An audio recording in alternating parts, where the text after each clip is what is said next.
Vamos retomar, então, com o primeiro painel, dito aqui de painel jurídico, terceirização, limites jurídicos, normas internacionais e proteção do trabalho.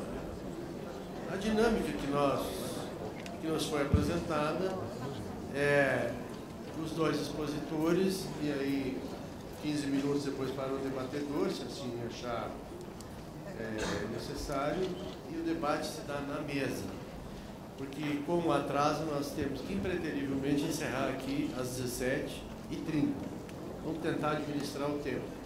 Melhor do que marcar a hora para começar é marcar a hora para terminar. Senão, quer ver as pessoas cumprir compromisso? Marquem hora para terminar. É a melhor coisa.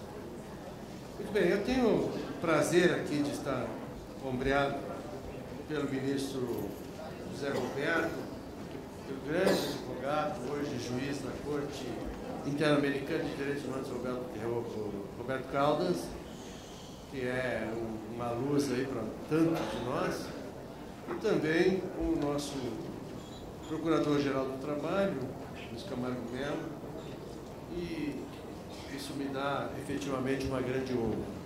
Não vou apresentar os nossos integrantes da mesa, por desnecessário, e de logo já passo, então, ao ministro Pimenta.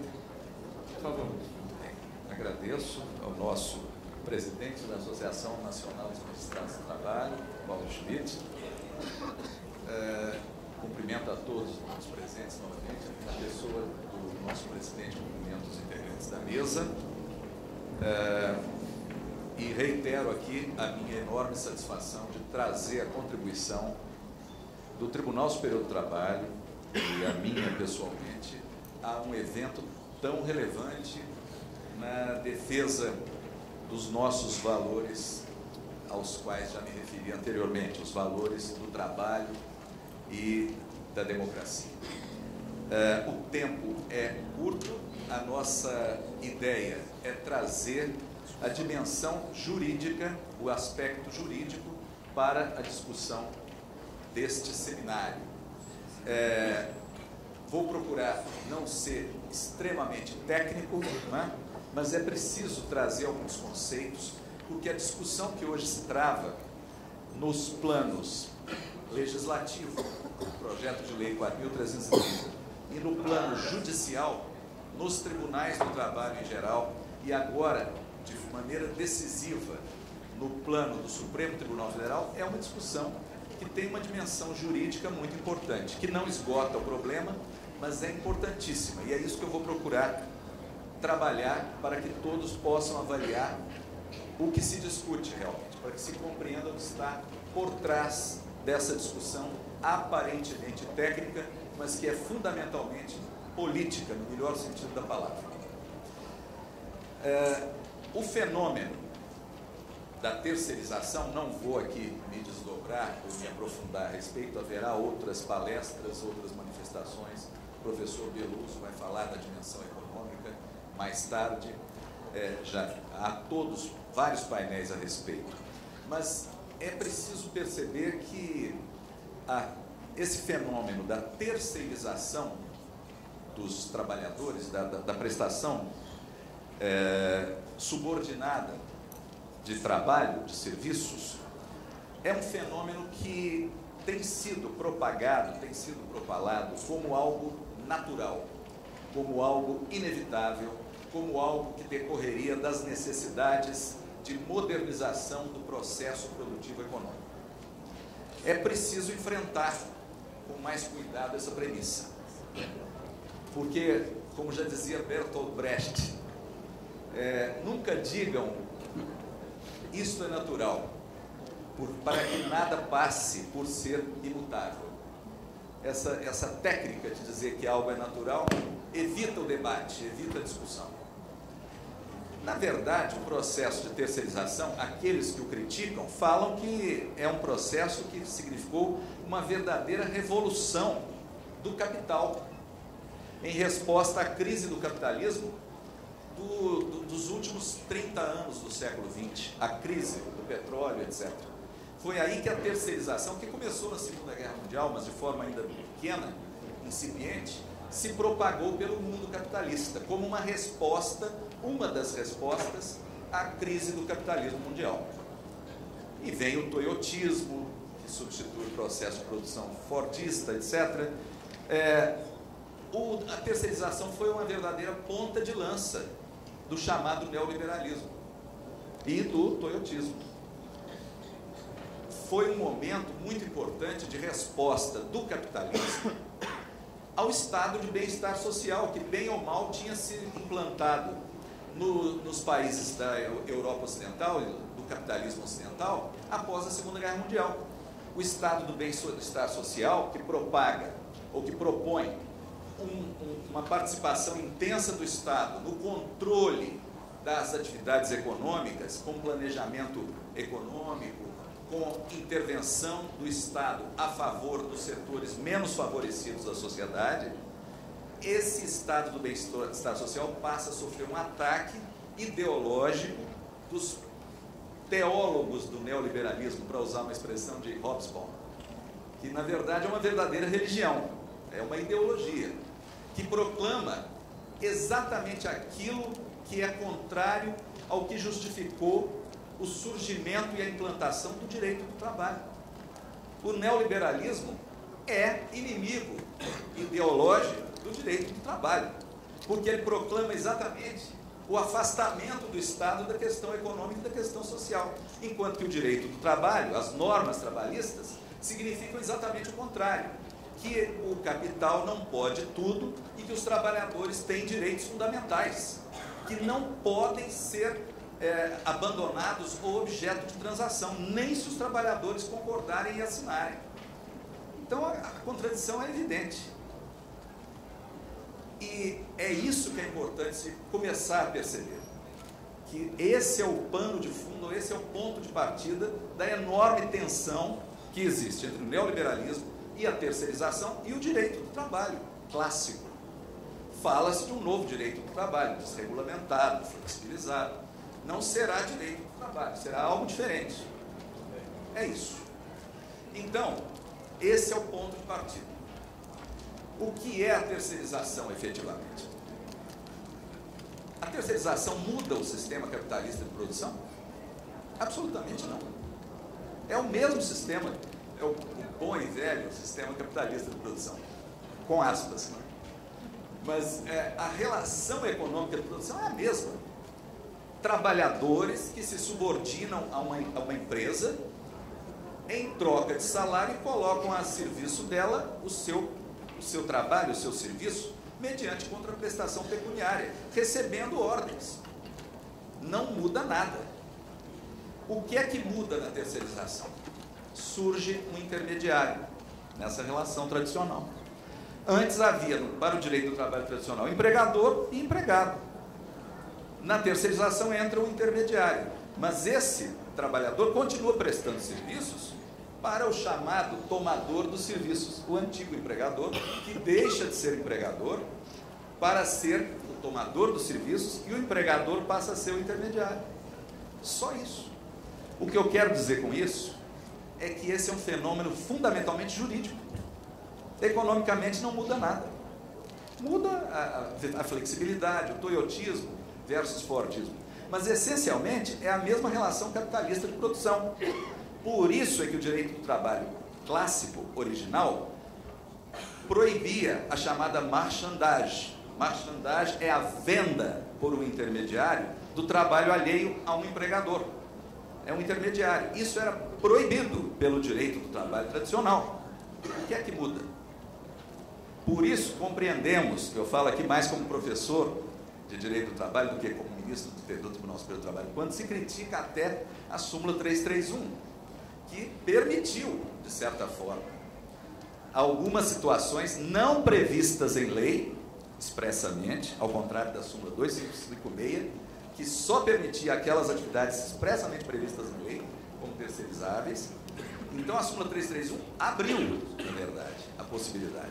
E agora querem abrir mais. É só essa a questão. É a questão de fundo. Pois bem, o que eu quero dizer é o seguinte: se a relação capitalista de produção continua a mesma, é só o direito que permite a terceirização, ou não.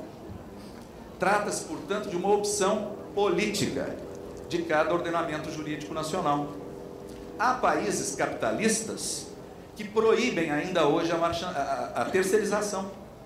Exemplo, a França não é um país qualquer, é um país em que o sistema capitalista de produção funciona bem, é um dos países mais ricos do mundo. Lá é proibida a terceirização, até hoje. É uma opção política. Será possível no Brasil hoje? Talvez não. Correlação de forças, etc. Outros exemplos. Equador. O Equador, a Assembleia Nacional Constituinte de 2008 no Equador, proibiu a terceirização. E o capitalismo equatoriano funciona sem terceirização. Quem quer se beneficiar da força de trabalho subordinada no Equador tem que ser empregador. Simplesmente. Venezuela também. Outro país em que é proibida a terceirização. A maioria dos países não proíbe. É verdade. Então, o que eu quero dizer é que é uma discussão jurídica e política. Nada é inevitável. Não é obrigatório que a terceirização seja aceita. Vai depender das opções políticas de cada país. É isso que está subjacente à discussão do projeto de lei 4.330 e dos projetos apensados a ele em sentido contrário. Há projetos diferentes. Há um projeto do deputado Vicentinho que restringe fortemente a terceirização.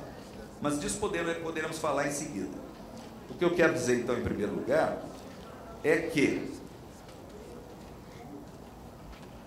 não é verdade que isso seja absolutamente inevitável, não é uma necessidade econômica absoluta, mas, por outro lado, não estou propondo, como ministro do Tribunal Superior do Trabalho, simplesmente que se proíba. Não é isso.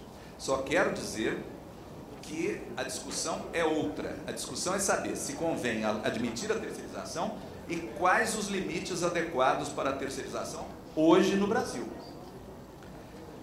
E hoje nós sabemos, não há lei geral que regule a matéria. Há algumas leis específicas que permitem, em alguns casos especiais, vigilância bancária, trabalho temporário da Lei 6.019 de 74, há sim leis que admitem a terceirização. Mas também não há essa lei geral. A discussão que se trava agora, portanto, é a seguinte: se não há lei geral que admita a terceirização, o que deve acontecer no vácuo legislativo, não havendo lei geral?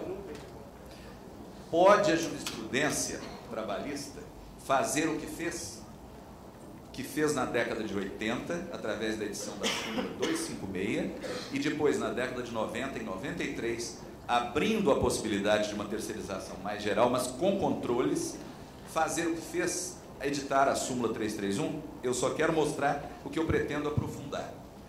É possível que a jurisprudência ocupe esse papel de normatizadora desse fenômeno da terceirização? Se for possível, qual é o critério adequado? Porque hoje a súmula 331, eu vou explicar melhor, ela estabelece condições, ela estabelece limites. Ela exige que essa terceirização se faça licitamente só nas chamadas atividades meio, ligadas a serviços especializados, além das exceções expressas, a lei de vigilância bancária, a lei 6.019, etc. Essas são permitidas. E, ao mesmo tempo, exige que o tomador dos serviços, aquele que se beneficia da prestação de trabalho por terceirizados, responda subsidiariamente pelas verbas devidas pelo empregador direto, por aquela empresa que forneceu a mão de obra terceirizada. São as duas salvaguardas. Elas são adequadas, não são adequadas, devem ser mantidas ou não. O que está em jogo no projeto de lei em discussão é que há uma mudança significativa nessa normatização que a súmula estabeleceu. Esse é um problema. O outro problema é mais amplo. É porque, recentemente, como já foi dito anteriormente, o Supremo Tribunal Federal, mudando a sua posição reiterada em centenas de casos em que ele não entendia que a matéria tinha natureza constitucional, e é só por ter matéria constitucional é que o Supremo pode examinar a questão. Se não tiver natureza constitucional, a matéria tem que ser examinada, no máximo, pelo Tribunal Superior do Trabalho. Essa é a questão. Só que, pela primeira vez, Recentemente, o ministro relator desse processo, ao qual se deu repercussão geral, alterou o entendimento que ele próprio tinha estabelecido em vários outros processos, no sentido de que não havia matéria constitucional, e nesse caso entendeu que havia discussão constitucional do princípio da legalidade. Eu pretendo examinar esses aspectos todos e colocar e explicar a posição do Tribunal Superior do Trabalho. O que é importante perceber, e isso está na base das nossas decisões, da Justiça do Trabalho como um todo e do Tribunal Superior do Trabalho, é que, para nós, a terceirização não pode servir para revogar, para afastar o direito do trabalho como um todo. Em outras palavras, essa relação capitalista de produção, essa relação de trabalho assalariado, como regra e em princípio, tem que ser regida pela legislação trabalhista, pelos artigos 2º e 3º da CLT, que definem o que é empregado e o que é empregador. Vejam que não estamos criando lei, não estamos legislando, estamos aplicando a lei trabalhista, os artigos 2º e 3º. Só excepcionalmente é que se afastará a incidência, a aplicação desses dois artigos, 2º e 3º da CLT, para os casos de terceirização.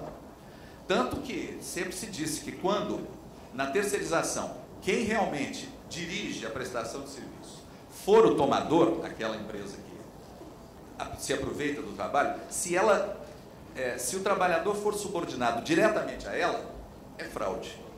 O intermediário não é verdadeiro empregador, e aí a relação de emprego se faz diretamente entre a empresa tomadora e o trabalhador terceirizado.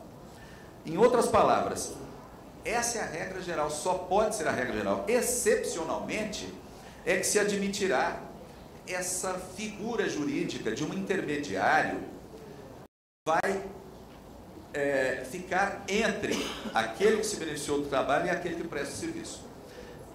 O que a jurisprudência trabalhista fez quando houve a mudança da jurisprudência? É importante entender a história, a origem das súmulas 256 e 331 do Tribunal Superior do Trabalho. Na década de 80, quando o fenômeno da terceirização passou a ser mais praticado com mais intensidade no serviço público e nas atividades privadas, a posição inicial da Justiça do Trabalho foi de forte resistência ao fenômeno da terceirização. A súmula 256 do Tribunal Superior do Trabalho, a súmula, como se sabe, é uma consolidação de precedentes das decisões judiciais num determinado sentido. É um resumo daquelas decisões para que todos saibam, inclusive os juízes em geral, saibam que, se o processo for para o Tribunal Superior do Trabalho, ele vai decidir nesse sentido.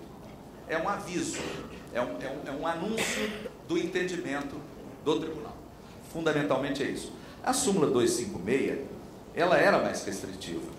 Ela foi aprovada em 1986 e ela dizia o seguinte: salvo os casos de trabalho temporário da Lei 6.019 de 74 e de serviço de vigilância, a Lei de 7.102 de 83, vigilância bancária, depois foi generalizada para a vigilância em geral. Exceto esses dois casos, é ilegal a contratação de trabalhadores por empresa interposta, formando-se o vínculo empregatício, o contrato de trabalho, diretamente com o tomador do serviço. Eu, quando ingressei na Justiça do Trabalho, em 1988, eu apliquei esse entendimento. Até 93 era esse o entendimento. Então, toda terceirização era ilegal, ilícita, formava-se o vínculo direto entre o tomador de serviço e o empregado, exceto nos dois casos, trabalho temporário e vigilância bancária. Só. Era ilegal e não havia possibilidade. Na prática, houve uma resistência muito grande das entidades. A brecha surgiu, na verdade, no serviço público. Decreto-Lei 200, de 67. Havia um problema. É que, ao mesmo tempo em que a súmula dizia isso, desconsiderava o Decreto-Lei 200, de 67, da reforma administrativa, que previa a possibilidade de terceirização do serviço público. E a súmula não contemplava essa hipótese. Foi essa brecha que permitiu a rediscussão da matéria. porque lá se falava, e até razoável, que o serviço público não seria, que o poder público, os entes públicos, não deveriam contratar diretamente pessoas para prestar serviços a elas, para trabalhos especializados, trabalhos que não fossem permanentes, que não fossem próprios do ente público. Aí é que surge a discussão de atividade meio e atividade fim. Falavam dos serviços de limpeza e de conservação dos órgãos públicos. A brecha surgiu por aí e, em 88, surge um fato novo, importante, que foi a proibição do ingresso no serviço público sem o concurso público de provas e títulos, sem aprovação em concurso público. Aí surge um outro problema, porque o poder público não poderia contratar diretamente sem concurso essas pessoas. Aí, em 93, com esses dois problemas, essas duas brechas, há uma discussão muito forte no Tribunal Superior do Trabalho de então. Eu ainda estava no primeiro grau, acompanhei à distância essa discussão, e houve uma resistência muito grande no Tribunal Superior do Trabalho. O procurador Helder Amorim cita isso com muita clareza, com muita propriedade no seu livro sobre a terceirização do serviço público. Mostra muito bem isso. O Tribunal Superior do Trabalho de então se dividiu. Uma corrente queria manter a postura da súmula 256, mas uma outra corrente que acabou prevalecendo falou, não, vamos abrir a possibilidade de terceirização, principalmente por causa do serviço público, porque há outras situações que não aquelas da lei do trabalho temporário e da lei da vigilância bancária, em que há razoabilidade na terceirização. E aí surgiu o conceito de que a terceirização só se justificava se fosse para a prestação de serviços especializados, que aumentassem a produtividade daqueles trabalhadores. As empresas contratariam pessoas especializadas, capazes de prestar serviços melhores a elas do que os trabalhadores delas próprias, treinamento, etc. Então, não foi uma abertura sem justificativa. Justificou-se, bem ou mal, que a terceirização só seria razoável, mesmo além das hipóteses, daquelas duas hipóteses, em geral, se houvesse uma elevação do nível de produtividade daqueles trabalhadores, para justificar. E desde que isso fosse nas atividades meio das empresas. As atividades meio são aquelas atividades periféricas, aquelas atividades que não interferem com a finalidade da empresa, com a atividade principal da empresa, para se distinguir das atividades fim.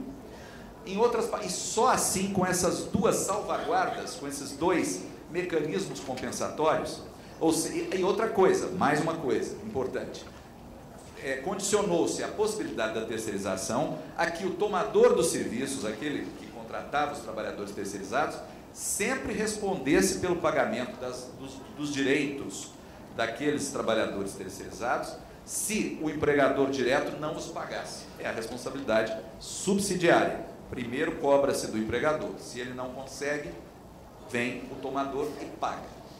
Seja ente público, seja ente privado. Vejam que houve duas salvaguardas para que se abrisse a possibilidade da terceirização. E isso eu quero pontuar com muita clareza. A acusação agora, que se faz procurando se ampliar a terceirização, e já falo da repercussão geral, é que a Justiça do Trabalho estaria legislando, estaria limitando indevidamente a terceirização sem lei. É essa a invocação do artigo 5º 2. Artigo 5º 2. Ninguém pode ser obrigado a fazer ou deixar de fazer alguma coisa, senão em virtude de lei. É isso que diz o artigo 5º 2. A tese da empresa que foi acolhida pelo relator da repercussão geral, em tese, em princípio, não é uma decisão definitiva, mas isso permitiu abrir o conhecimento do recurso extraordinário e a repercussão geral, é que, se não há lei geral proibindo a terceirização, não poderia a Justiça do Trabalho limitar as terceirizações às atividades meio. Ela teria que deixar que as terceirizações também ocorressem nas atividades fim. Essa é a tese empresarial que permitiu abrir a discussão no Supremo. É isso que vai ser discutido na repercussão geral. Em outras palavras, se a tese das empresas prevalecer, a súmula 331 cai. e a terceirização vai ser permitida em toda e qualquer atividade econômica, fim ou meio, até que uma lei diga o contrário. Não havendo lei, sempre será permitido. É isso. E sem necessidade de aprovar o projeto de lei 4.330. A discussão deixa de ser no Congresso para ser no Supremo Tribunal Federal. No fundo é isso. Essa é que é a seriedade da discussão agora. Pois bem, o que é importante perceber é que a terceirização, voltemos à súmula 331 para depois aprofundarmos o exame dessas outras matérias. O que a súmula 331 fez e acabou sendo aprovada? Ela fez, de certa forma, aquilo que agora se está acusando a Justiça do Trabalho de fazer, ao contrário. Porque antes, a súmula 256 dizia o seguinte: sem lei específica, a terceirização é proibida. Não é aceitável. Tem que ter lei específica. Tinha duas, a lei do trabalho temporário e a lei da vigilância. Com a súmula 331 mudou-se o enfoque. Falou, não, mesmo sem lei geral permitindo, ela será admissível. A jurisprudência abriu. Desde que haja duas salvaguardas. Primeira, só em atividades meio e serviços especializados. Segunda salvaguarda, desde que haja responsabilidade subsidiária do tomador. Com essas salvaguardas formou-se uma maioria no TST na época. Sem elas não passaria. Entendam que o processo de discussão jurisprudencial é muito parecido, de certa forma, com o processo legislativo. Houve salvaguardas. O que aconteceu nos últimos anos é que essas duas salvaguardas foram objeto de ataque. Primeiro, responsabilidade subsidiária. Os entes públicos reagiram a isso. A ADC 16, que foi julgada pelo Supremo Tribunal Federal. Certamente há aqui trabalhadores e sindicalistas de órgãos públicos, sabem como é difícil agora obter a condenação dos entes públicos quando os empregadores diretos, os fornecedores, não pagam as obrigações trabalhistas. O Supremo Tribunal Federal decidiu na ADC 16, não me cabe aqui discutir mais, a matéria foi discutida e debatida pelo Supremo Tribunal Federal, e entendeu que sem declaração de culpa do ente público, no acompanhamento, na fiscalização do pagamento desses direitos, não é possível condenar o ente público a pagar subsidiariamente esses débitos. E isso causou uma dificuldade muito grande nos processos que estavam em andamento. Há centenas de milhares de processos, dezenas de milhares de processos na Justiça do Trabalho, em que os trabalhadores terceirizados, que prestaram serviços para entes públicos, não conseguem receber os seus créditos das fornecedoras, que somem, quebram, não têm patrimônio, e os entes públicos têm sido absolvidos, porque não há declaração expressa de culpa nesses processos. Lamentável a situação lá no Tribunal Superior do Trabalho. Nós também temos lutado contra essa interpretação restritiva. Entendemos que, sem descumprir a decisão do Supremo Tribunal Federal, ao qual devemos acatamento, sem dúvida, é possível atribuir aos entes públicos o ônus de comprovar que fiscalizaram, porque a culpa não é só ativa, comissiva, como se diz juridicamente. A omissão também é culposa. E a própria lei de licitações estabelece em vários artigos, 58, 67, que os entes públicos têm o dever de continuar fiscalizando o pagamento dessas verbas trabalhistas pelos empregadores diretos. E não fiscalizando, eles devem pagar. É isso que está na nossa súmula 331, item 5. Os entes integrantes da administração pública direta e indireta respondem subsidiariamente nas mesmas condições do item 4, caso evidenciada a sua conduta culposa no cumprimento das obrigações da Lei 8666, a Lei de Licitações, de 93, que foi a base da decisão do Supremo, especialmente na fiscalização do cumprimento das obrigações contratuais e legais da prestadora de serviço como empregadora. Pode ser uma questão que aqui não esteja no centro das discussões, mas é muito importante, porque há milhares de trabalhadores que simplesmente não estão recebendo os seus créditos trabalhistas em virtude de uma interpretação restritiva dessa matéria. Nós insistimos que é preciso que as instâncias da Justiça do Trabalho se debrucem nos processos para fixar se houve culpa do ente público na fiscalização, não precisa mais que isso, na fiscalização do cumprimento dessas obrigações. Declarando isso, a condenação subsidiária é possível sem descumprimento da decisão do Supremo Tribunal Federal na ADC 16. Não há nenhuma insurgência com relação ao que a Alice decidiu. O acórdão do Supremo é muito claro, vários ministros limitaram essa discussão e reconheceram essa possibilidade. Mas esse é um dado. O outro dado é a questão central da discussão, a limitação às atividades meio e atividades fim.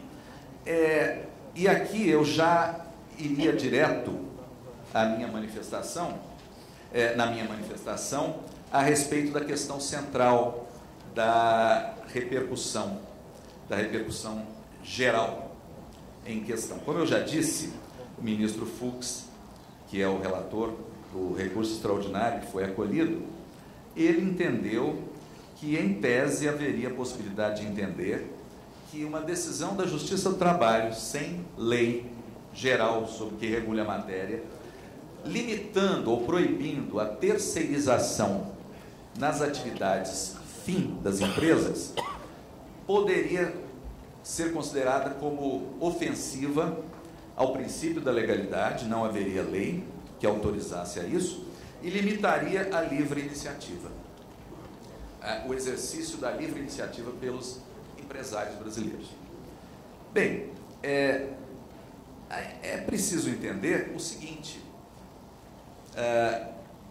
o papel do judiciário, quando aplica o direito mais do que aplicar a lei,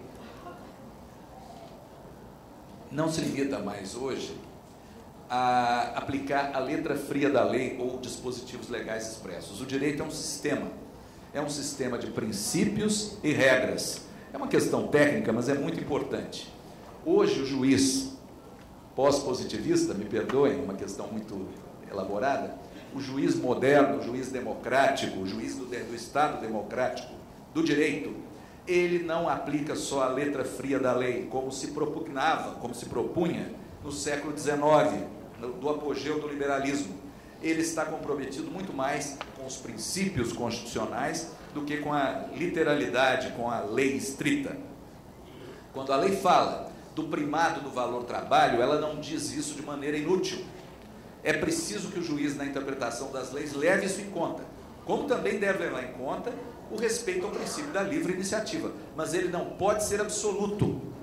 Ele não pode prevalecer sobre todos os demais princípios, inclusive o princípio da dignidade da pessoa humana. É preciso também perceber, e eu deixei passar isso, é tanta coisa, que o fenômeno da terceirização no Brasil, a terceirização interna, aquela que é feita dentro do próprio tomador de serviços, ela precariza. Eu estou falando isso com base na audiência pública que foi referida, a audiência pública do Tribunal Superior do Trabalho, que nós fizemos em 2012, né? 2012 ou 2011, quando fizemos? 2012, exatamente, em setembro de 2012, setembro, outubro, com base no nosso regimento interno, é exemplo do que o Supremo Tribunal Federal faz, nas audiências públicas dele, para aferir os dados da realidade que nos permitam bem decidir. É para isso. E as conclusões da audiência pública foram realmente muito claras, no sentido de que a terceirização no Brasil precariza, diminui o patamar mínimo de direitos dos trabalhadores em relação aos trabalhadores diretamente empregados. O índice de acidentes de trabalho, isso foi referido também, é muito mais alto entre os trabalhadores terceirizados. 80% dos óbitos da Petrobras, esse dado ficou muito claro, 80% deles ocorreram nas atividades terceirizadas. Há empresas em que o número de trabalhadores terceirizados, a Petrobras é um exemplo, parece que tem 300 mil terceirizados e 80 mil trabalhadores empregados. Vejam a amplitude do fenômeno da terceirização numa empresa importante como é a Petrobras. E, claro, há vários outros exemplos. Mas, em síntese, isso no meu voto do call center, eu detalho isso amplamente, eu cito todos os elementos, Ficou demonstrado também na audiência pública, e essa audiência pública não se deu impunemente, ela trouxe subsídios para nós e ela chegou à conclusão de que a produtividade dos trabalhadores terceirizados é claramente inferior à produtividade dos trabalhadores diretos, porque há uma rotatividade muito grande, as empresas não investem na formação e na qualificação da mão de obra dos trabalhadores terceirizados, como investem naqueles seus trabalhadores diretos, empregados.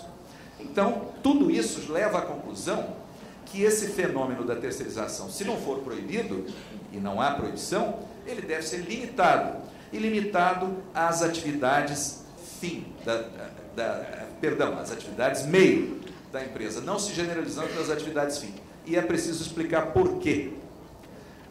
O que justificou a abertura feita pela súmula 331 do TST foi a chamada teoria do foco na ciência da administração. Disse-se, na ocasião, que as empresas, que deveria ser possível, deveria ser permitido às empresas que concentrassem os seus esforços naquelas atividades centrais delas, para que elas pudessem elevar a sua produtividade, não gastando seus esforços com as atividades periféricas, não nucleares, que não se relacionassem com o objeto da atividade e com a própria causa que deu origem à empresa. Acontece que, se for possível admitir-se a terceirização dessas atividades fim, será possível a um hospital funcionar sem enfermeiros, sem técnicos. Nem vou falar dos médicos, que é uma questão um pouco diferente, né? Na prática, nós vemos isso na prática. Mas uma empresa de engenharia funcionar uma empresa de engenharia civil funcionar sem operários próprios. Ou uma escola funcionar sem professores, e assim por diante. Quer dizer, isso é a negação da lógica capitalista de produção. Há exemplos, há países em que isso aconteceu. Eu colhi na rede mundial de computadores que no México, numa fase de liberalização, abriu-se a possibilidade da terceirização da atividade fim, como agora se propõe no projeto de lei 4.330. Lá há bancos no México que não tem um bancário, a não ser os diretores. São os únicos empregados bancários. E as normas bancárias não se aplicam aos trabalhadores deles, que são terceirizados, todos. É isso que nós queremos para o Brasil? Não é? Pois é. Então essa é a questão central. Já estou terminando, que o nosso coordenador aqui está pedindo com toda razão para que eu limite a minha intervenção e vamos discutir no debate. O que eu quero terminar dizendo é que o Poder Judiciário, quando aplica o direito, e nós estamos aplicando os artigos 2º e 3º da CLT, e limitando esse fenômeno da terceirização às atividades periféricas, para evitar a precarização generalizada das condições de trabalho dos empregados e trabalhadores brasileiros. Quando nós fazemos isso, nós não estamos com todas as vênias legislando, nós estamos aplicando o sistema jurídico brasileiro como um todo. Se esse entendimento, que serviu de base à repercussão geral, no sentido de que a Justiça do Trabalho não pode limitar a terceirização às atividades meio, como se fez, passar, sem que haja lei, claro, sem que haja lei, não será possível dizer-se que o direito do trabalho brasileiro está mantido. O projeto de lei 4.330, e falo apenas rapidamente, ele também faz a mesma coisa. Ele generaliza a possibilidade de terceirização nas entidades públicas e nas entidades privadas a todos os setores da atividade da empresa. Haverá empresas sem qualquer empregado direto, podendo em tese, terceirizar todos os seus postos de trabalho. Hoje, no serviço público, o decreto-lei que trata do assunto do governo federal, ele limita a terceirização às atividades complementares. Ele já faz essa limitação. Com o projeto de lei, esse decreto fica regulamentado e também no setor público a terceirização poderá ser praticamente total, generalizada, a não ser nas atividades de Estado, propriamente. Termino dizendo o seguinte: é preciso enfrentar algumas acusações que têm sido feitas às decisões da Justiça do Trabalho, no sentido de que a Justiça do Trabalho estaria decidindo contra as terceirizações, eliminando postos de trabalho. Com todas as vênias, esse argumento faz pouco da inteligência de quem ouve. Porque o que nós estamos dizendo é que aquela relação jurídica tem que ser formada entre o tomador e o trabalhador, eliminando-se o intermediário. Não eliminamos a relação. As tarefas, as atividades continuam necessárias. As empresas não vão poder abrir mão dessas tarefas e atividades. Elas não vão poder contratar terceirizados, vão ter que contratar empregados. E é óbvio, não estamos extinguindo postos de trabalho. E ao fazer isso é o ponto central. As empresas, quando contratarem empregados, terão que garantir a esses empregados os mesmos direitos dos seus demais empregados, e não um patamar menor que os terceirizados hoje têm. Outro aspecto importante da terceirização é que os empregados terceirizados hoje, pelo entendimento que tem predominado, eles não podem ser representados pelos sindicatos dos trabalhadores empregados daquelas tomadoras, o que obviamente enfraquece a organização sindical, enfraquece a união entre os trabalhadores, e isso estilhaça o movimento sindical, como todos aqui presentes certamente sabem disso. Ou seja, é uma dificuldade claríssima. Se for garantida a isonomia salarial e de demais direitos aos trabalhadores terceirizados em relação aos trabalhadores empregados, e se for garantida a possibilidade desses trabalhadores terceirizados, se quiserem se filiarem e serem representados pelos sindicatos dos mesmos empregados dessas empresas, eu não vejo grandes problemas em se admitir uma legislação que assim faça.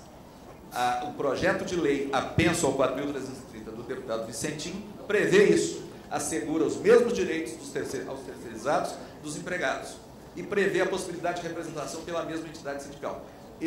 Para terminar, eu afirmo, observo, que se isso acontecer, não haverá grandes problemas em se admitir em tese a terceirização. Eu só duvido muito que a terceirização se faça, porque aí desaparecem as vantagens, obviamente. Não é? Então, por que será?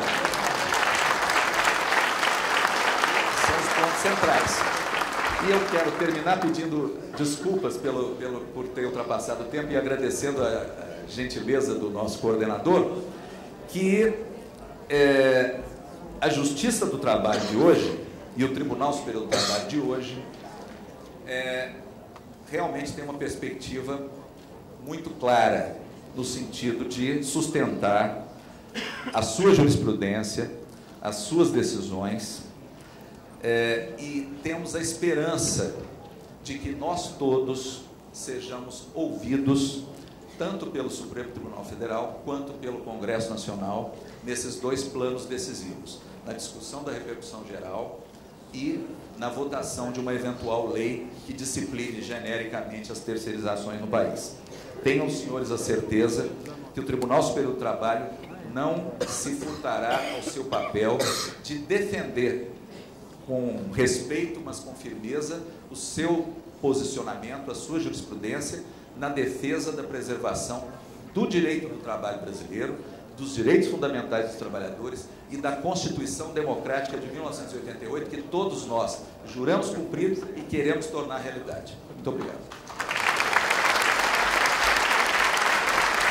É claro que eu desculpo, né? Passou só os 15 minutos. Aliás, o ministro Zé Roberto adota uma técnica muito conhecida, assim. Lá pelo meio do discurso, o cara começa assim, antes de finalizar, daqui a pouco já terminando, concluindo, e assim vai, né? Mas muito obrigado, ministro. Foi muito esclarecedora a sua fala. Não precisava denunciar, né? Mas também precisa se contrair um pouquinho. O pessoal tem que mexer um pouquinho na cadeira, porque agora já vem, na sequência, o nosso querido amigo Roberto Caldas. Por gentileza. Fica à vontade, temos de 30 minutos. Muito obrigado. É uma pressão quase irresistível essa menção ao tempo de investimento. Eu quero cumprimentar o presidente Paulo Schmidt, da ANAMATRA, ministro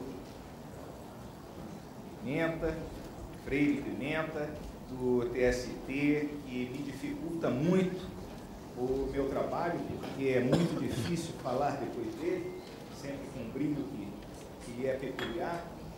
Meu caro Procurador-Geral do Trabalho, Luiz Camargo, agradeço inicialmente as menções feitas à Corte Interamericana de Direitos Humanos no painel de abertura. Cumprimento a todos, todas presentes, especialmente aqueles que tiveram o êxito magnífico de realizar este evento tão qualificado. Mais qualificado que numeroso e muito numeroso. Soube que já estão barrando várias pessoas na porta, que não haveria mais espaço aqui no auditório. O que nos alegra muito, porque o tema é evidentemente muito sério. Nós dividimos o tema da mesa, eu e o ministro Pimenta combinamos que esta mesa, terceirização, limites jurídicos e normas internacionais de proteção ao trabalho, eu ficaria exatamente com a parte normativa, ou seja, falarei sobre terceirização, trabalho decente e direitos humanos na perspectiva, especialmente do Sistema Interamericano de Direitos Humanos, mas falarei um pouco também das normas de caráter universal.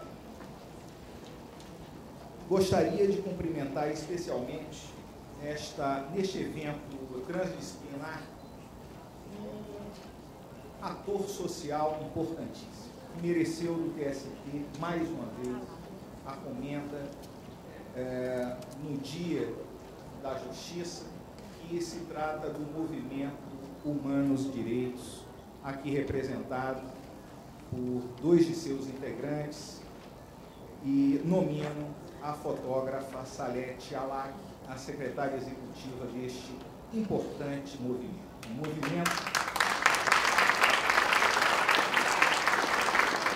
movimento que completou 10 anos no ano passado e que já tem trabalhos efetivos extremamente importantes. A eles... Como? Tirar foto da Salete, né? Ela tira tudo. Vai tirar foto da Salete. Muito obrigado, Salete, pelo seu trabalho, pela sua organização. E, de fato, nós devemos muito ao trabalho do Movimento Humanos Direitos, a emenda constitucional número 81, conhecida como a emenda de combate ao trabalho escravo. Foi muito importante a mobilização desde o início e tem tudo a ver com o tema que hoje discutimos, terceirização, trabalho escravo. O direito do trabalho é um direito humano. Tem sido assim reconhecido por diversos instrumentos normativos internacionais e em vários textos constitucionais contemporâneos. O trabalho é um dos elementos primordiais de fruição de outros direitos também. Por isso, não apenas se classifica como um direito econômico, social e cultural, como também direito civil e político, porque a fruição destes direitos civis e políticos depende de o indivíduo ter dignidade no seu trabalho. Assim, ele se completa como cidadão. Estas dimensões, de forma nenhuma, são opostas. Como elemento indispensável de integração social e pressuposto material para a existência desses direitos, o trabalho deve ser, ele próprio, inserido na lógica normativa dos direitos humanos. E isso reafirma porque direitos humanos devem ser protegidos, não apenas no âmbito internacional, mas é uma materialização de um direito interno que deve, assim, ser considerado. Vale dizer, os tratados internacionais não valem tão apenas para as instituições internacionais, mas especialmente para os países que livremente firmaram estes pactos. Assim é que a Corte Interamericana de Direitos Humanos trata especialmente da Convenção Americana sobre Direitos Humanos. Um minutinho, Raíssa. Trata especialmente da Convenção Americana sobre Direitos Humanos, também conhecida como Pacto de São José da Costa Rica, que é a Constituição de Direitos Humanos para o continente americano. Tem natureza de constitucional. A maioria dos países assim compreende que os tratados de direitos humanos têm mesmo patamar das constituições nacionais. Aqui no Brasil, por ora, em uma decisão ainda que considero em evolução, uma decisão provisória, o Supremo Tribunal Federal entendeu que a Convenção Americana tem natureza supralegal, ou seja, está abaixo da Constituição.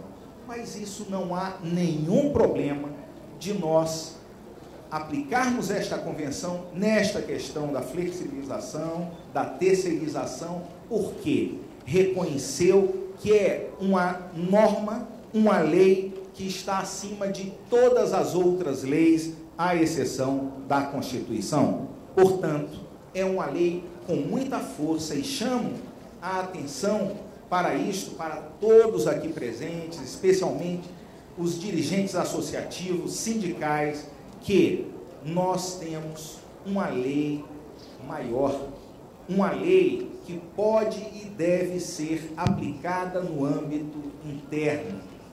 Ela é supralegal e, portanto, a ela se deve dar prevalência. Bem, assim, diante de tentativas de desregulamentação, nós vamos buscar exatamente as normas internacionais para tratar do nosso tema. Em primeiro lugar, no âmbito universal, a Declaração Universal dos Direitos Humanos de 1948 traz esta afirmação importante: toda pessoa tem direito ao trabalho, à livre escolha de emprego, condições justas e favoráveis e à proteção contra o desemprego. Toda pessoa, sem qualquer distinção, tem direito a igual remuneração por igual trabalho, que é outra violação que, via de regra, a terceirização em países em desenvolvimento social como o nosso, em desenvolvimento econômico como o nosso, normalmente há violação. Portanto, seja adiante. Portanto, o aprofundamento destas reflexões sobre o tema e para a discussão judicial sobre os métodos de gestão que buscam desestabilizar o sistema de garantias trabalhistas, nós queremos trazer outras normas. Bem, vemos também, do mesmo ano de 1948, a Declaração Americana sobre Direitos Humanos. Vou passar rapidamente dizendo que o artigo 14 da Declaração fala muito claramente que toda pessoa tem direito ao trabalho em condições dignas. É a dignidade no trabalho.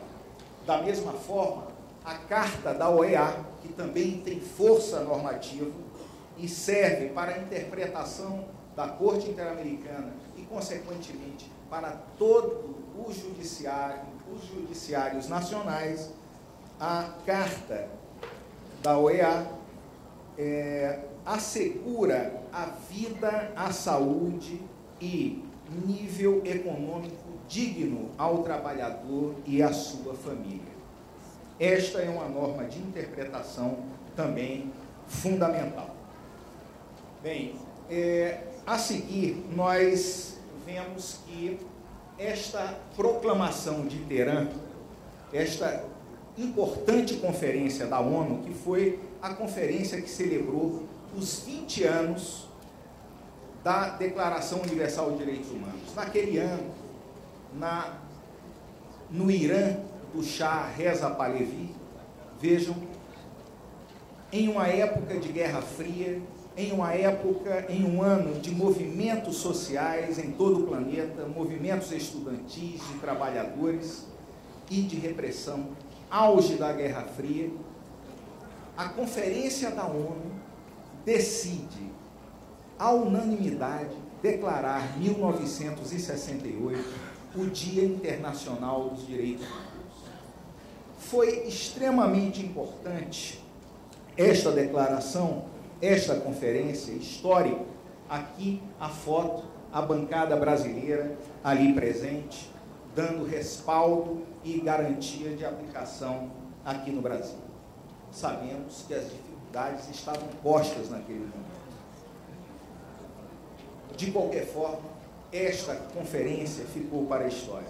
Ela nos garante que, e isso ficou declarado, aspas, a realização dos direitos civis e políticos, sem o gozo dos direitos econômicos, sociais e culturais, resta impossível. Portanto, a partir dali, os juristas, os militantes de direitos humanos chegaram à conclusão de que direitos econômicos, sociais e culturais, direito do trabalho, saúde e educação está no mesmo patamar dos outros direitos humanos. Em seguida, nós vemos que a Convenção Americana estabelece que todo Estado deve cumprir estes 3 deveres básicos: não violar os direitos humanos, proteger os direitos humanos, entre eles o trabalho, e promover a igualdade de direitos. Portanto, em todos os âmbitos, seja o Poder Executivo está obrigado a ele, o Poder Legislativo, quando atua, quando normativa, quando legisla, e o Poder Judiciário, quando sentencia, está obrigado a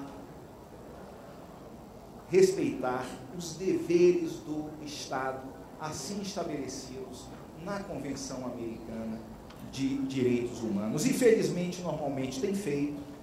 Claro que os sistemas de direitos humanos, o interamericano, o europeu e o africano, existem exatamente porque, quando julgamentos, especialmente o judiciário, quando descumpre tratados internacionais ou jurisprudência dos tribunais, a questão chega aos foros internacionais, exatamente para haver uma equalização da jurisprudência nos países da região.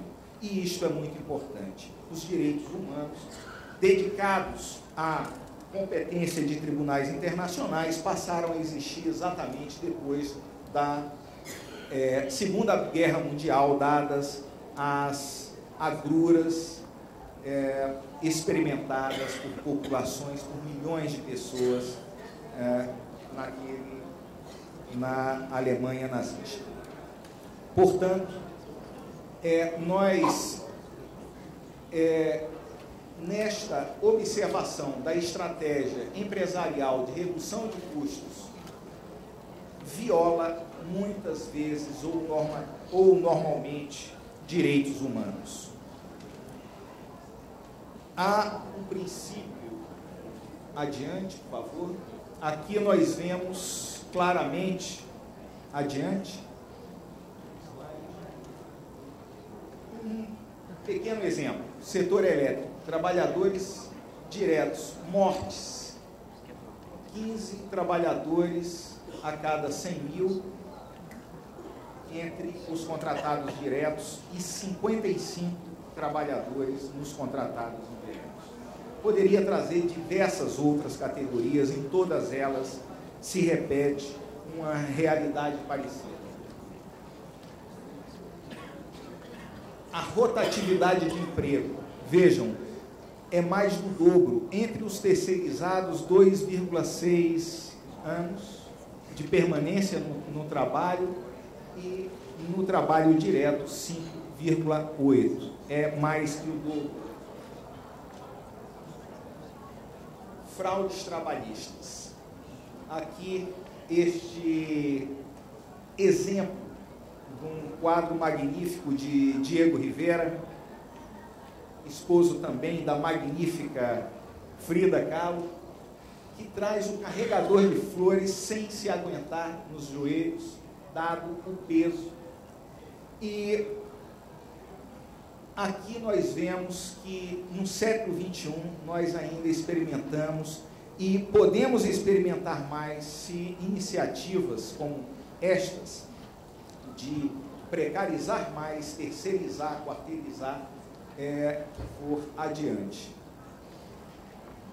São normas que são vulneradas e todas presentes nos tratados internacionais, além, claro, de na norma internacional. A equiparação salarial, a inclusão de pessoas portadoras de deficiência, porque a inclusão estaria prejudicada, porque simplesmente a empresa divide as contratações entre várias subcontratadas e nunca atinge o número para a admissão de pessoas com deficiência. Uma lógica perversa, mas que tem ocorrido exatamente isso em todo o mundo que terceiriza. A igualdade no acesso a cargos e empregos públicos também. Os concursos públicos deixam de ser realizados exatamente porque se contrata terceirizados. Algumas vezes não mais economicamente para o Estado. Curiosamente, às vezes, é mais caro para o Estado contratar empresas terceirizadas que contratar diretamente. E os direitos previstos no artigo 7º da Constituição, que também ficam prejudicados. Vou passar adiante, porque este ponto de norma interna será certamente debatido por outros. A interpretação de tratados internacionais. Essa é uma questão muito importante, porque aqui ela serve não apenas para o âmbito internacional, mais uma vez afirmo. Aqui também ela serve para a interpretação interna.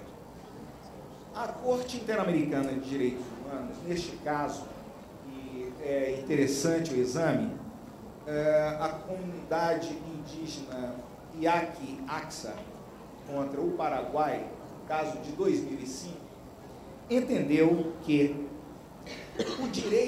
os direitos humanos são direitos vivos, que devem ser interpretados levando em conta a situação fática contemporânea.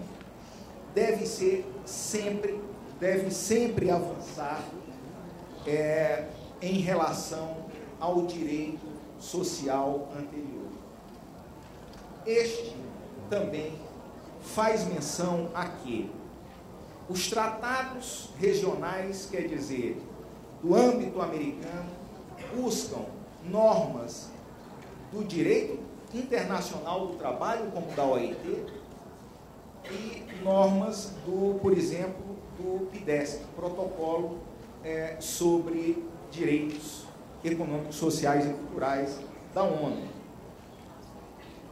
Essas questões mostram que o que está em jogo na discussão sobre a admissibilidade da terceirização em atividade fim é a própria estrutura do constitucionalismo social modernamente adotado e também adotado pela Constituição de 1988 no Brasil.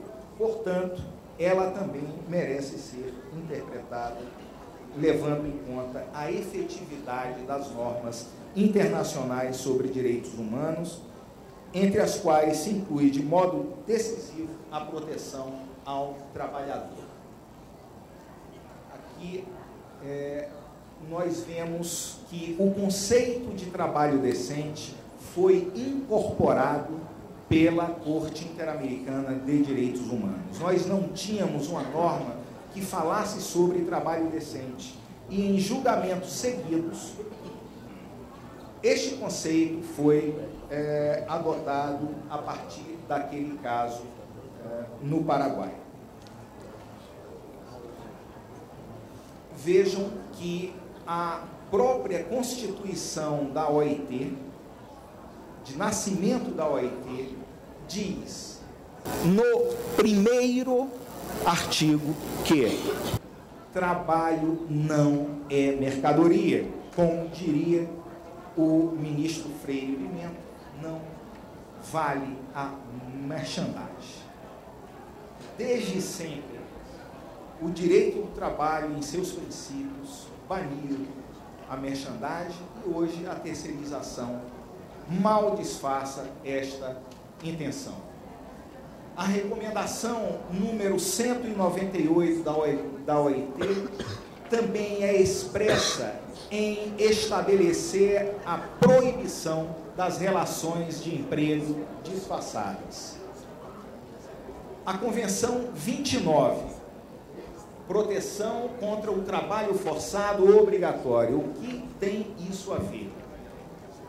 Nosso Luiz Guerra, que coordena a CONATRAI, aqui na mesa, na primeira fala, já dizia: terceirização está sempre, ou na maioria das vezes, por trás do trabalho escravo. Pasmem. O Ministério do Trabalho e Emprego, nos últimos 5 anos, salvo engano, eu tenho esse dado aqui, mas não importa, nos últimos anos, de 10 grandes operações para libertar trabalhadores escravizados, havia terceirização em nada menos que 9. 9 em 10 operações de libertação de trabalhadores escravizados, 9 terceirizavam essa modernidade do mundo do trabalho ou do capital. Pois bem, vamos adiante, dizendo também ainda, no âmbito da interpretação legal, da interpretação dos tratados de direitos humanos, é muito importante recordar que os nossos estados americanos, no ano de 2012, na conferência, na Assembleia Geral da Bolívia, de Cochabamba, decidiu unanimemente, mais uma vez, editar a Carta Social das Américas. E a Carta Social das Américas é tema de interpretação necessária, porque ela própria fala. Vou me permitir ler o artigo 8º. A promoção do trabalho decente, a redução do desemprego e do subemprego e a atenção aos desafios do trabalho informal são elementos essenciais para que se alcance o desenvolvimento econômico com igualdade. Curiosamente, também aquela Assembleia Geral foi a Assembleia que estabeleceu em seu título a segurança alimentar, em que se discutia exatamente que ainda em nosso continente a desigualdade salarial a desigualdade de renda permeia uma grave violação à democracia em si. E ali se estabeleceu a edição da Carta Social. Ora, essa Carta Social, ela necessariamente deve ser interpretada junto com todas as normas internacionais e todas as leis internas, com a nossa consolidação das leis do trabalho. Uma norma protetora, evidentemente, como assim determinam desde sempre as declarações e convenções internacionais sobre direitos humanos. Bem, aqui cito o Pacto Internacional sobre Direitos Econômicos, Sociais e Culturais, o mais conhecido como PIDESC, é uma outra norma que pode ser muito apropriada para a interpretação constitucional e legal nos países da América. Nele está estabelecido as condições de trabalho justas e favoráveis, remuneração digna sem distinção, condições de segurança e higiene no trabalho, igual oportunidade de carreira, que a terceirização impede, descanso, lazer, limitação das horas de trabalho, férias periódicas remuneradas, todos os problemas encontrados quando se encontra a atividade terceirizada, em sua maioria.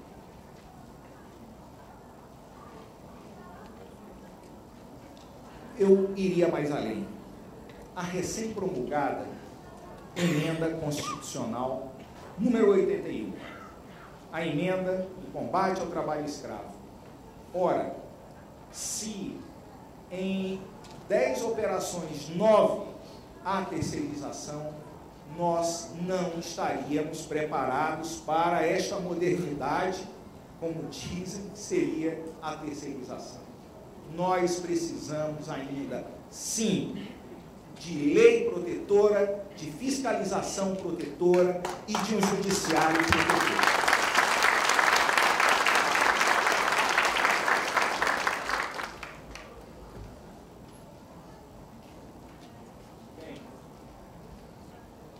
Eu trago a imagem da Corte Interamericana de Direitos Humanos porque a Corte, quero sempre afirmar isso, é um tribunal típico, com juízes típicos, com as mesmas garantias dos juízes nacionais, que emite sentença também típica, condena, estabelece penas pecuniárias. 2 minutos, não é isso, presidente?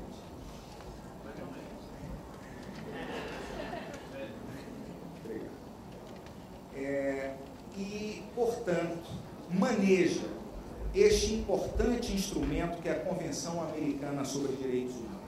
Esta convenção esteve um pouco distante da nossa realidade jurídica, sindical, mas a minha palavra e talvez a minha maior missão como juiz da Corte Interamericana é divulgar que esta lei é plenamente vigente para o país.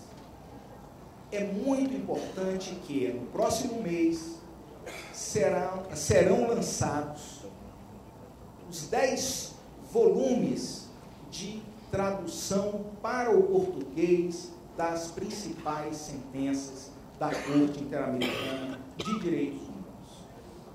Será muito importante para nós operarmos mais e mais e utilizarmos os princípios, os conceitos já emitidos pela muito rica jurisprudência da Corte Interamericana.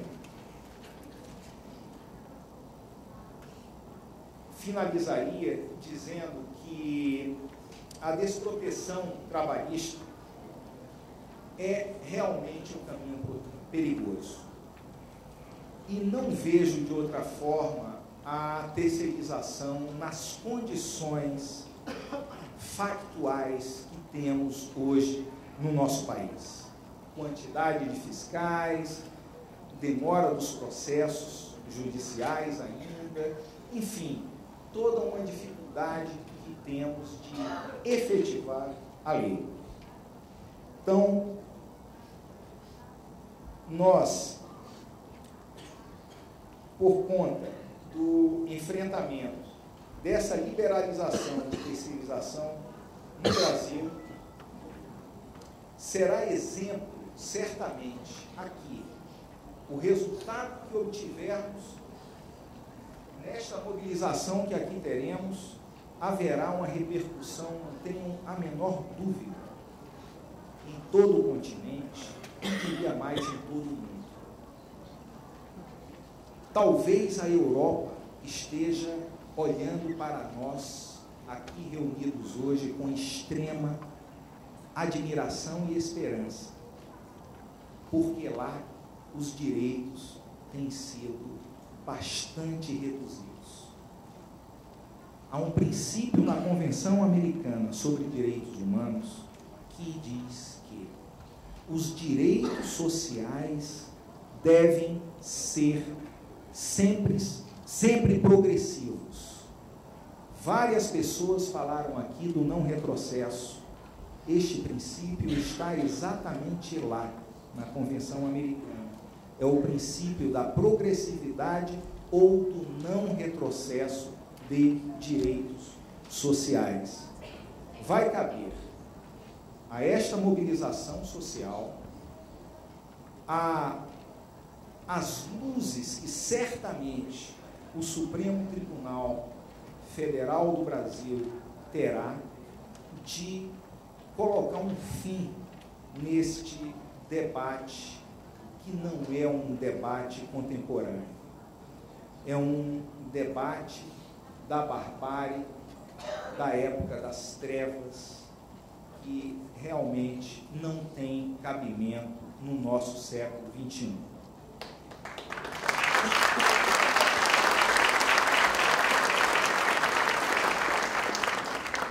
Só queria finalizar uma reflexão que me veio. Um minuto, de verdade. Eu pensei nessa loucura de PIB, né? Todo mundo atrás de um pibão, né? Produto Interno Bruto. Este bruto, talvez nós devamos procurar o produto interno sensível, um produto interno sensível ao ser humano. É para isso que nós construímos a justiça, construímos as nossas nações, construímos as nossas soberanias e construímos o direito e a justiça do trabalho. Uma justiça especializada que é exemplo para o mundo. Muito obrigado.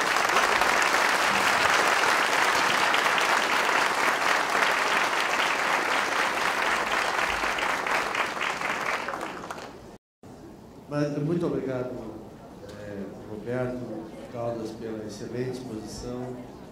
Acho que todos nós temos, assim, carência de conhecer um pouco o que o mundo, o que a humanidade já produziu de normas de proteção ao trabalho, ao trabalhador, né? E nós, infelizmente, como temos, não infelizmente temos, nós temos uma legislação social bastante protetora, bastante rica, nós não nos atentamos muito para as normas internacionais. E muitas coisas estão lá. Infelizmente, a gente supra muitas coisas com a nossa legislação interna. Mas, seguindo aqui na nossa programação, abro agora a palavra ao Procurador-Geral do Trabalho, nosso amigo Camargo, para também que faça o seu debate aqui, coloque alguns contrapontos, se assim achar por bem. E aqui, claro, como todos nós temos, ele também tem liberdade de cátedra. Então, meu nobre procurador, fique à vontade, viu? Obrigado. Eu agradeço, já tive a oportunidade de dirigir a assistência, renovo os votos de uma boa tarde. Todos que ainda estamos aqui participando deste seminário, participando desse debate. E, na verdade, talvez eu tenha aqui a preocupação de buscar uma agilização. Nós temos um compromisso de entregar o auditório às 17h30, não é isso? Mas eu quero, de toda sorte, apontar uma questão que considero muito relevante.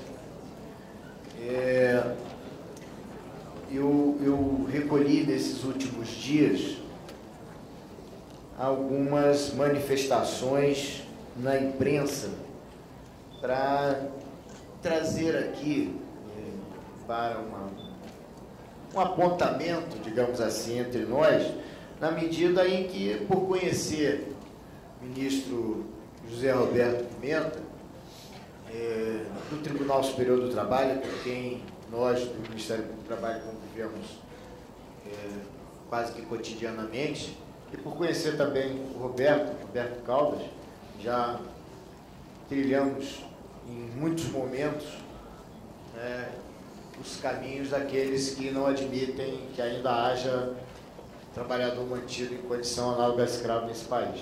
Estivemos juntos em muitas oportunidades, discutindo esse tema e trabalhando em conjunto para erradicar o trabalho escravo no Brasil. Então, por conta disso, por conhecer o ministro Roberto, conhecer Roberto Caldas, eu imaginei que nossas posições em relação ao tema em discussão não seriam divergentes. Então, eu fui procurar a provocação, né, que deve ser o papel do debatedor. As conferências foram realizadas e, do meu ponto de vista, cumpriram, meu presidente, completamente o objetivo deste painel, mas gostaria de, ainda assim, de apontar algumas questões aqui, mesmo porque sou o Procurador-Geral do Trabalho e o Ministério Público do Trabalho, a minha instituição, é sempre muito condenada por conta da nossa atuação. Folha de São Paulo, Folha Online. Eu não sei se saiu na edição impressa, mas é Folha Online, dia 12 de agosto. Não é distante, não. Um advogado, respeito aos advogados, não é uma questão aqui de luta aqui de categoria, um advogado defendendo o seu cliente, disse para a Folha de São Paulo: ao analisar o mérito da questão, o Supremo colocará fim à insegurança jurídica que existe atualmente. São inúmeras as empresas autuadas no país, condenadas a pagar indenizações milionárias em ações propostas pelos procuradores. Ou seja, nós somos a praga da República, né? Continue assim. Hã? Continue assim. Sendo praga? Uma hora... Uma hora vou jogar inseticida, né, gente? Mas, enfim... Então, vejam, o procurador está simplesmente cumprindo com a sua atribuição. Ontem à noite, estava em São Paulo, participando de um seminário, congresso, e estava na mesa comigo o deputado federal de São Paulo, Arnaldo Faria de Sá, que é o coordenador da bancada dos advogados no Congresso Nacional. E eu dizia a ele, na minha manifestação, aproveitei que ele estava próximo, e falei: olha, deputado, eu faço sempre questão de registrar aqui o agradecimento ao legislador, de registrar o agradecimento, em especial, ao legislador constituinte de 88, porque levou o Ministério Público a uma categoria, assim como já vimos, né, em muitas oportunidades, a atuação nova dessa instituição, que é o Ministério Público Brasileiro, no meu caso, em especial, o Ministério Público do Trabalho. Então, nós cumprimos com a nossa atribuição. Pode haver aqui e ali uma dificuldade, pode haver aqui e ali uma diferença de entendimento, uma mão mais pesada ou não. Isso é absolutamente natural. dentre os procuradores, dentre os magistrados, dentre os auditores, dentre os sindicalistas, de todo lado, dentre os advogados, todos nós temos consciência do que estamos fazendo e temos nossos pontos de vista. Mas, em regra, o Ministério Público do Trabalho age em defesa da ordem jurídica, que é o nosso papel. Foi o legislador constituinte de 88 que determinou. Então, nós somos aqueles que estamos levando as empresas, né, a uma situação de desespero, porque estão pagando indenizações bilionárias.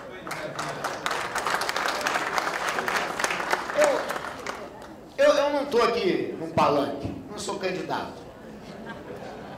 Mas eu quero garantir, eu quero prometer que o Ministério Público do Trabalho não vai recuar. Não é esse o papel. Não é esse o papel que a sociedade espera do Ministério Público do Trabalho. Ao contrário. Ao contrário. Já apresentei aqui às senhoras e os senhores a contribuição para esse debate, esse material que divulguei na minha manifestação inicial, que foi entregue a todos aqui. É uma contribuição expressiva do Ministério Público do Trabalho para esse seminário que nós estamos aqui realizando. É um esforço nosso de trazer um material para o debate. Está lá o Helder, que não vai me deixar mentir. Pelo menos não me deixe mentir sozinho, Helder. Quero passar a professora Gabriela. Vi agora há pouco, ela estava ali atrás concedendo uma entrevista. Mas eu quero passar a professora Gabriela mais uma contribuição do Ministério Público do Trabalho, que é a revista Labor. Isso aqui é uma edição nossa. Nós fazemos, é a nossa equipe de comunicação do Brasil inteiro que faz. São 4 exemplares feitos por nós de 2013 para cá. E exatamente o terceiro volume,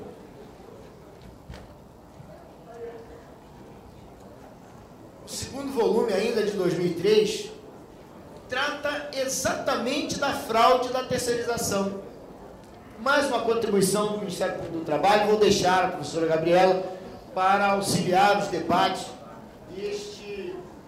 deste excepcional grupo de pesquisa, trabalho, Constituição e Cidadania da Universidade de Brasília.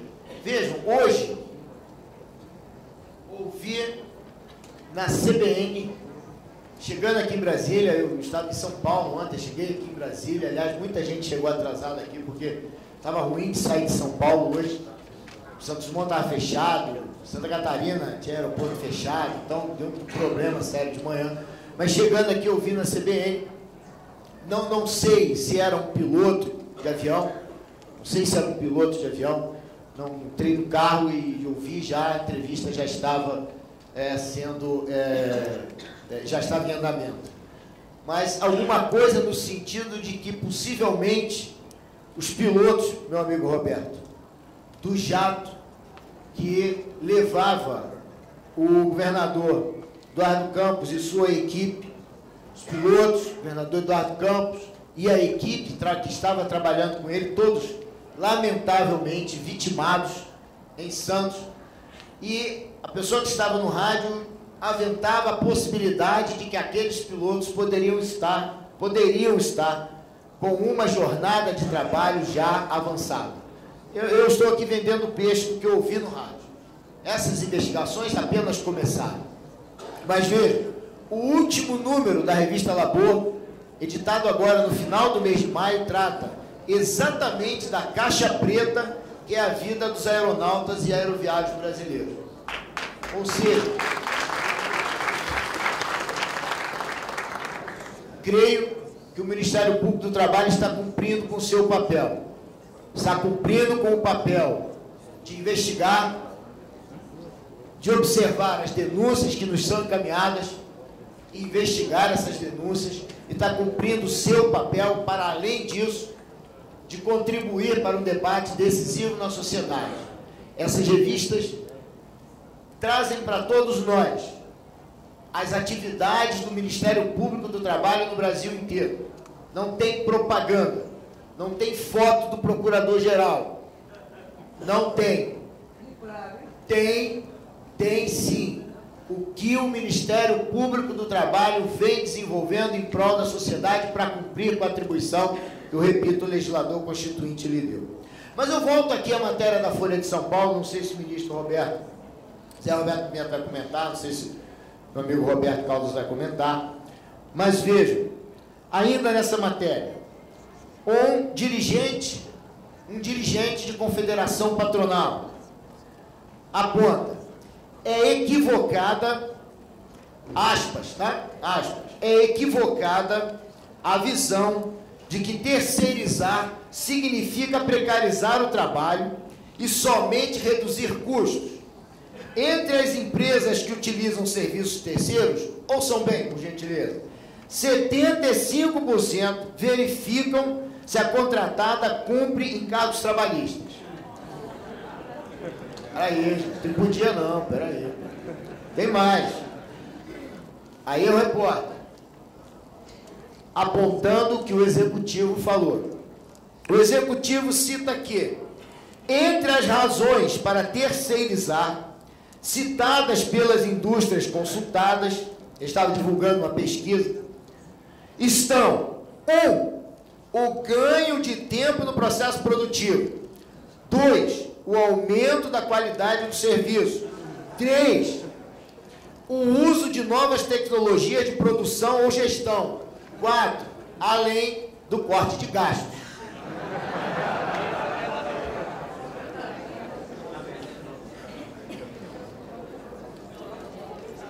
Vocês ouviram aqui algum ganho para o trabalhador nesse processo produtivo? Difícil, né? Difícil. Não há interesse. Obviamente que não há interesse no trabalhador. Obviamente que não há. Enfim. Será que há a mesma insegurança jurídica? Eu ouvi isso, meu amigo Roberto. Você também já deve ter cansado de ouvir. Cadê o Zé Guerra? Acho que o Zé Guerra já foi. Zé Guerra também já deve ter cansado de ouvir isso. Meu amigo Grijalbo, Cadu. Enfim. Os colegas do Ministério Público do Trabalho já cansaram de ouvir isso. Todos. A tal da insegurança jurídica. Quando a gente vai ao Congresso, discutir as questões que envolvem o trabalho escravo contemporâneo, por exemplo, já que foi citado aqui algumas vezes esse tema, pelo Zé, pelo Roberto, e é um tema do qual eu gosto muito. Quando nós vamos ao Congresso discutir, o que nós ouvimos é que não há segurança jurídica. Não há lei, não tem lei. Ora, não é isso. A mesma discussão, perdoe-me a comparação, se aplica ao que estamos discutindo aqui. Não é que não haja segurança jurídica. Nós temos artigo 2º e 3º da CLT, ora bolas. E o artigo 2º e o artigo 3º da CLT vem sendo aplicado. O ministro José Roberto Pimenta brilhantemente mostrou aqui a evolução da jurisprudência. A jurisprudência do Tribunal Superior do Trabalho, discutindo o artigo 2º e o artigo 3º da CLT e outros dispositivos, ampliou, flexibilizou. Ora, nós estamos avançando. Então, como não há segurança jurídica? Olha, é óbvio que há. Mas há também, e isso é inegável, uma absoluta discordância com o que nós temos de legislação e de jurisprudência. Óbvio. É óbvio que há. Então, se eu não concordo, e se eu não tenho coragem de dizer que eu não concordo, porque eu quero reduzir custo, porque eu estou buscando uma linha de precarização, porque eu estou contribuindo para aumentar o número de acidentes de trabalho, já foi dito aqui hoje várias vezes, comprovado. Não é falácia, é pesquisa, são várias pesquisas do DIAESE e de outros organismos, mostrando os inúmeros acidentes de trabalho, a diferença de qualificação. Mas isso é uma absoluta precarização, então vamos bater no peito, dizer, olha, eu quero isso mesmo, mas não se tem coragem. Mal comparando mais uma vez, o produtor rural que diz, eu sou contra o trabalho escravo. Mas quando ele é parlamentar, ele não vota a favor da proposta de erradicação, da proposta de emenda constitucional, ele não vota a favor. E ele faz carga contra o PL, que está lá, que é o nosso grande problema hoje, para regulamentar a hoje emenda constitucional 81. Então, é preciso assumir uma posição. Isso não está acontecendo. Eu disse aqui na minha manifestação inicial que, lamentavelmente, aqueles que jogavam todo o peso no legislativo para aprovar o 4330. Aliás, esse projeto já começa ruim pelo número, né? Já lembra a famigerada lei antigreve da ditadura militar. E em todos aqueles que dirigiram suas baterias pela aprovação do 4330 na Câmara, quando sentiram a enorme dificuldade, e todos nós nos mobilizamos e fomos lá para o Congresso, várias instituições do poder público, associações, da sociedade civil, centrais, sindicatos, enfim, fomos para lá. O ministro Roberto apontou aqui o excepcional documento de 19 ministros, foi fundamental naquele momento, no Congresso Nacional, 19 ministros do Tribunal Superior do Trabalho. Quando eles sentiram que lá não andou, não ia mais andar, então foram buscar outras formas de precarizar a relação de trabalho. E foram ao Supremo Tribunal Federal e conseguiram convencer um ministro do Supremo Tribunal Federal que já havia, Helder me deu uma cola hoje, e eu li no voo, Antônio estava procurando saber o que eu tinha na mão, Antônio viajou comigo no avião hoje. Antônio é do Sindicato dos Trabalhadores na Saúde de Osasco. Viajou comigo no avião hoje de Congonhas para cá, ministro Roberto. E ele ficou olhando lá o material que eu estava lendo, aí falou, mas o que você tem aí na mão? Aí eu vou para o mesmo lugar que você. Tô de olho. E achou que eu estava armando alguma também, né? Aí, mas e o material que Helder me deu e que eu li no voo, mostra aqui, vejam, o caso mais candente, eu vou concluir, senhor presidente.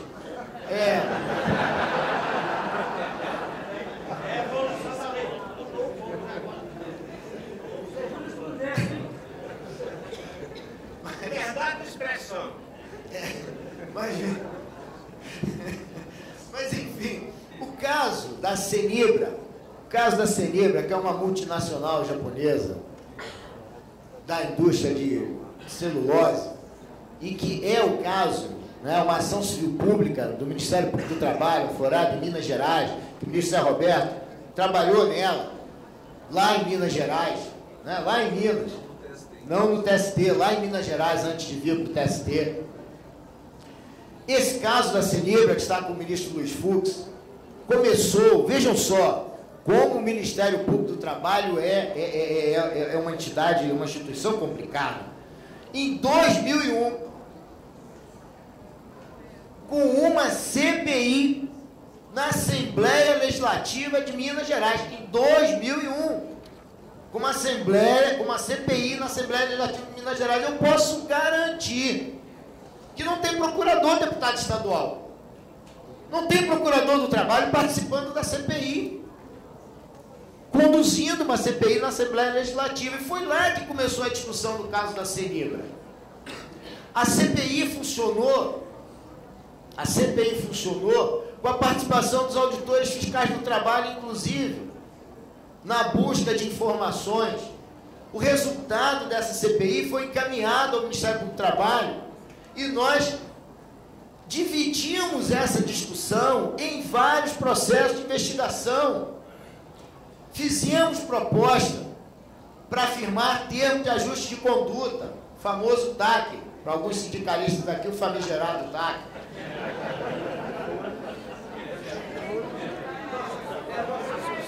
O Antônio também me cutucou no avião. Enfim, mas algumas empresas não quiseram adequar sua conduta, nós entramos com as ações, uma delas é a da Cenibra. Nós estamos cumprindo com a nossa atribuição. E vamos continuar, eu afirmo, vamos continuar. E vamos continuar também buscando formas de enfrentar e de superar os problemas.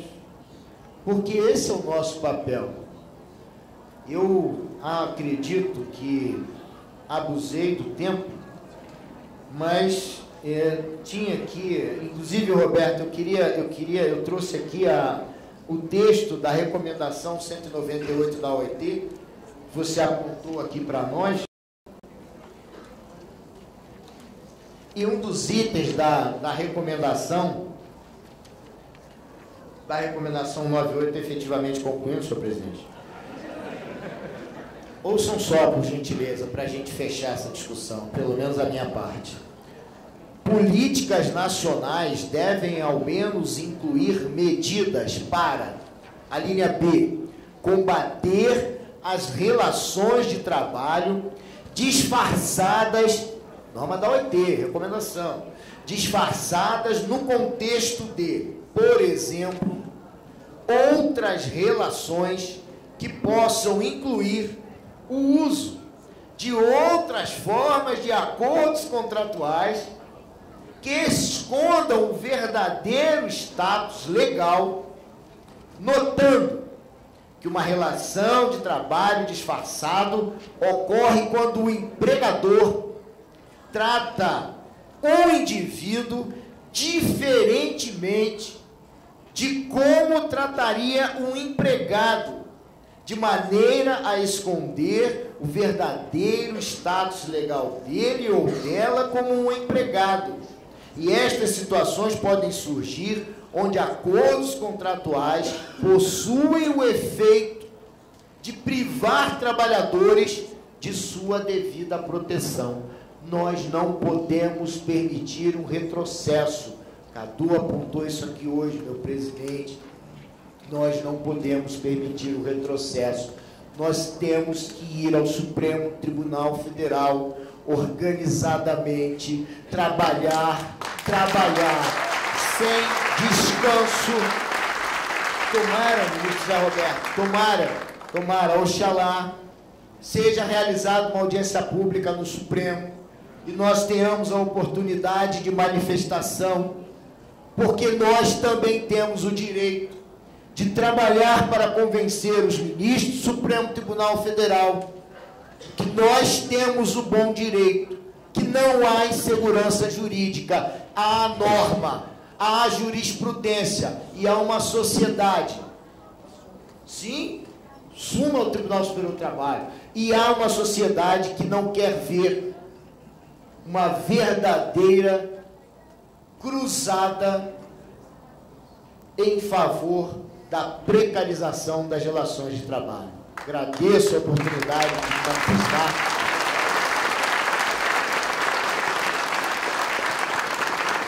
Agradeço. Parabenizo ao ministro Zé Roberto Pimenta, ao Roberto Caldas, juiz Roberto Caldas, e ao meu presidente aqui, presidente Narmato, presidente dessa mesa de trabalhos, e em nome da professora Gabriela, a todos, todas as instituições, todas sem exceção, que contribuíram para a realização deste evento, e por último, claro, ao Ministério Público do Distrito Federal e Territórios por ter cedido o espaço, a minha querida Procuradora-Geral, Eunice Carvalho, e do meu amigo Deito Libani, diretor-geral desta casa, procurador que veio aqui, inclusive, a meu pedido, para contribuir para que pudessem ingressar neste recinto as pessoas que estavam lá fora e que não poderiam entrar. Então, agradecimento sincero a todos. Uma boa tarde.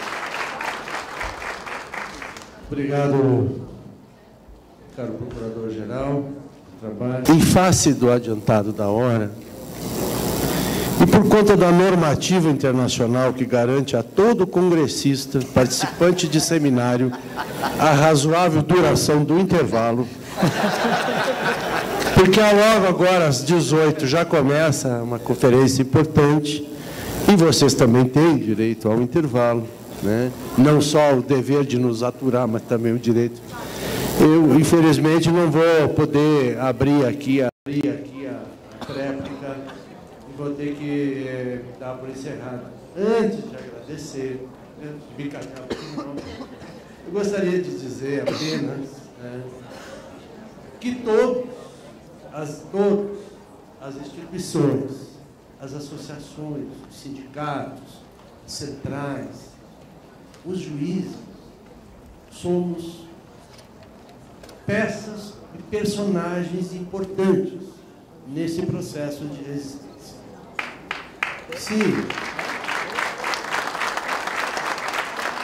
nós que aplaudimos tanto a atuação incisiva, determinada do Ministério Público nas iniciativas coletivas, nós também temos que aplaudir os sindicatos que fazem a fiscalização cotidiana, os auditores que vão atrás do descumprimento. E por que não? O processo da Cenibra não teria chegado aqui se um advogado não estivesse atuando e se um juiz não tivesse decidido. Então, isso tudo é uma engrenagem. E todos nós somos peças importantes. Ninguém está dispensado da tarefa. E ninguém é menos desimportante. Todos. Portanto, eu agradeço em nome da organização, meu amigo Roberto Caldas, meu caro ministro Zé Roberto, procurador, a atenção que vocês tiveram com o convite da organização e a todos vocês por terem nos ouvido e agora podem usufruir o intervalo. Muito obrigado.